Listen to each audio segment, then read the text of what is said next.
O ex-presidente Lula falou hoje publicamente pela primeira vez sobre a decisão do ministro do Supremo Edson Fachin, que anteontem anulou as condenações dele no âmbito da Lava Jato de Curitiba. No discurso, Lula reafirmou que é inocente. Atacou o ex-juiz Sérgio Moro e a força-tarefa da Lava Jato e disse que foi vítima da maior mentira jurídica já contada no Brasil.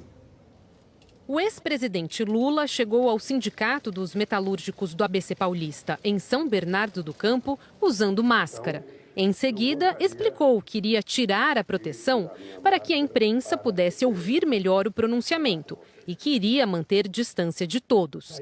Líderes partidários e sindicalistas estavam presentes.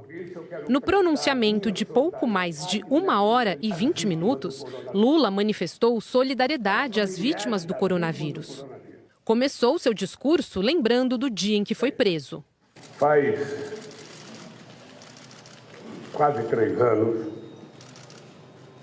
que eu saí da sede desse sindicato para ir me entregar à Polícia Federal. Eu fui, obviamente, contra a minha vontade, porque sabia que estavam prendendo inocentes.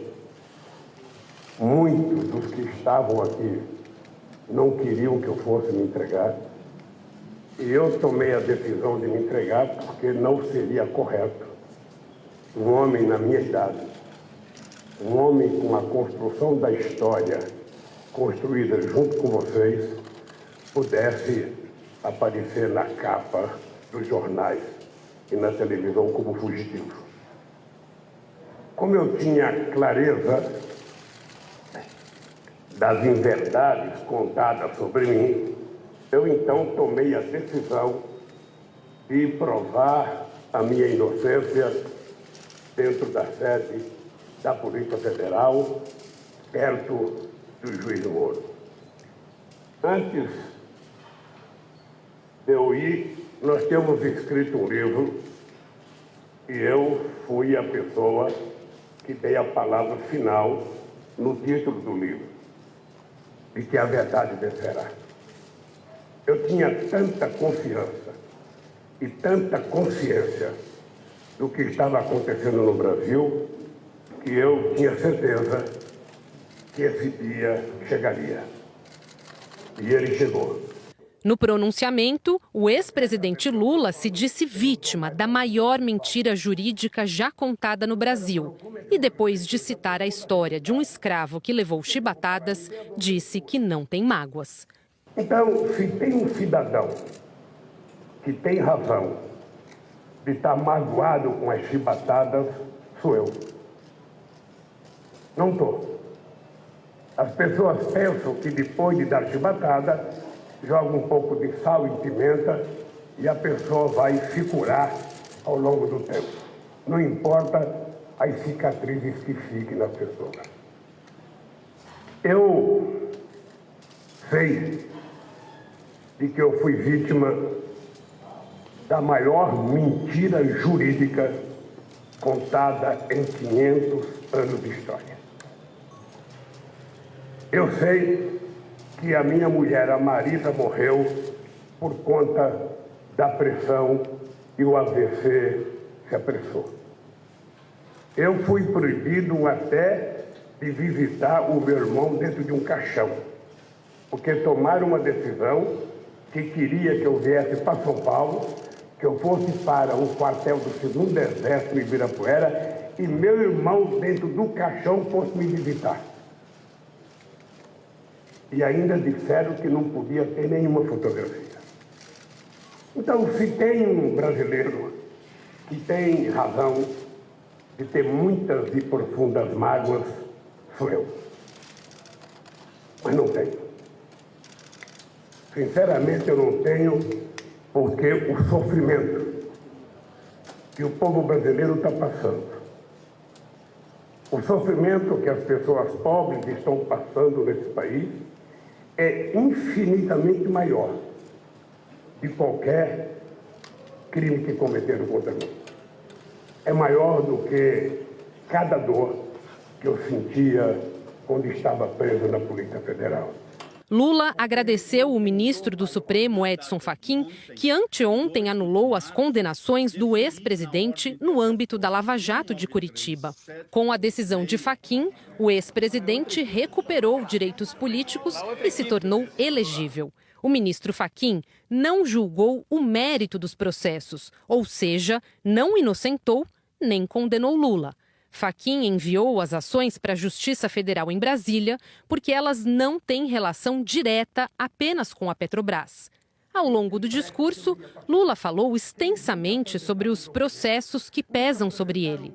Reafirmou sua inocência diversas vezes, mas não falou sobre as razões que permitiram o surgimento de esquemas de corrupção durante seu governo e o de Dilma Rousseff. Fez ataques e críticas ao ex-juiz Sérgio Moro, aos investigadores e aos procuradores que o acusaram. Eu digo para vocês, antes de ontem foi um dia gratificante.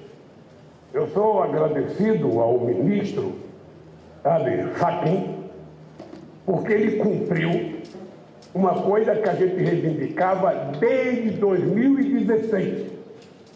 A decisão que ele tomou, tardiamente, 5 anos depois, ela foi colocada por nós desde 2016.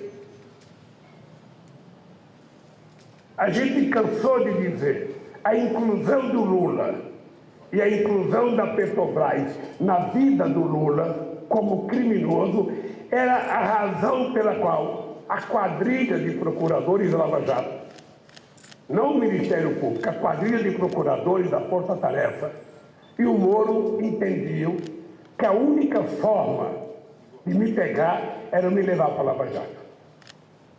Porque eu já tinha sido liberado em vários outros processos fora da Lava Jato, mas eles tinham como obsessão, porque eles queriam criar um partido político, para tentar me criminalizar. Durante o discurso, Lula também citou o julgamento de ontem, na segunda turma do STF, sobre a imparcialidade do então juiz Sérgio Moro no processo do triplex do Guarujá. Esse julgamento foi interrompido depois de um pedido de vista do ministro Nunes Marques. Neste momento, o placar está em 2-2. Ontem, os ministros Gilmar Mendes e Lewandowski consideraram que Moro agiu com parcialidade ao condenar o ex-presidente. Carmen Lúcia e Edson Fachin já votaram em dezembro contra o pedido de suspeição do então juiz. Hoje, no pronunciamento, Lula reconheceu que, pela decisão que Fachin tomou anteontem de suspender os julgamentos da Lava Jato em Curitiba, continuará respondendo aos processos numa vara federal em Brasília. O ex-presidente disse ainda que lutará até o fim pela suspeição de Moro. O processo vai continuar, tudo bem, eu já fui absolvido em todos os processos fora de Curitiba.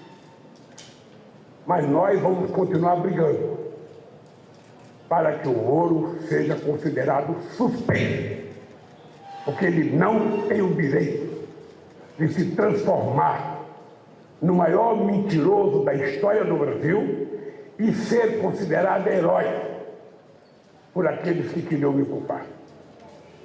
Deus de barro não dura muito tempo. Eu tenho certeza que hoje ele deve estar sofrendo muito mais do que eu sofri. Eu tenho certeza que o Dallagnol deve estar sofrendo muito mais do que eu sofri, porque eles sabem que eles cometeram erros. Durante a coletiva, o ex-presidente Lula falou diversas vezes sobre a pandemia do novo coronavírus. Ele prestou solidariedade aos profissionais da saúde e também destacou a importância do uso de máscaras e da vacinação em massa. E a condução do combate à pandemia não foi o único tópico de condenação ao presidente Bolsonaro. Lula dedicou boa parte do discurso a criticar a política que facilita o acesso de armas à população, a política econômica e o desemprego alto. E num tom de campanha disse que pretende conversar com todos os políticos, mesmo aqueles com quem não compartilha as mesmas ideias. Desistir. Jamais. A palavra desistir não existe no meu dicionário. Eu aprendi com a minha mãe, lute sempre, acredite sempre, teme sempre. Porque se a gente não acreditar na gente, ninguém vai acreditar.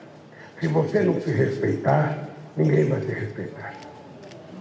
As pessoas que me detrataram durante todos esses anos, eu quero dizer para vocês, eu quero, nesse país, conversar com a classe política.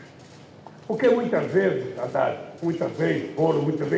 a gente se recusa a conversar com determinados políticos. É da nossa natureza. Mas veja, eu gostaria que no Congresso Nacional só tivesse gente, sabe, boa, gente de esquerda, gente progressista, mas não é assim. O povo não pensou assim, o povo elegeu o que ele queria eleger. Então nós temos que conversar com quem está lá para ver se a gente conserta esse país. Mas Lula disse que não está pensando na campanha eleitoral. Eu quero dizer para você que a minha cabeça não tem tempo para pensar em candidatura em 2022. Tá? Quando chegar o momento de discutir em 2022, nós vamos ter imenso prazer de anunciar ao Brasil que nós estamos pensando em 2022. E vamos discutir se vai ter um candidato do Frente Ampla, vamos discutir se vai ter um candidato do PT, mas aí eu acho que é para frente.